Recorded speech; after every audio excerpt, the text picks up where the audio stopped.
देश के जितने भी 5वीं अनुसूची या 6वीं अनुसूची के जो क्षेत्र हैं, इन पेशा कानून को नजरअंदाज करते हुए एक लाइन लिख दी जाती है कि राष्ट्र हित के लिए जमीन ली जाती है।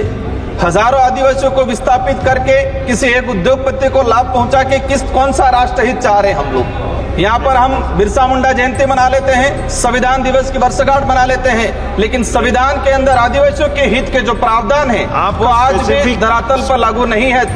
राजकुमार जी, धन्यवाद सभापति महोदय। मैं आपके माध्यम से सरकार का ध्यान आकर्षण कराना चाहूंगा।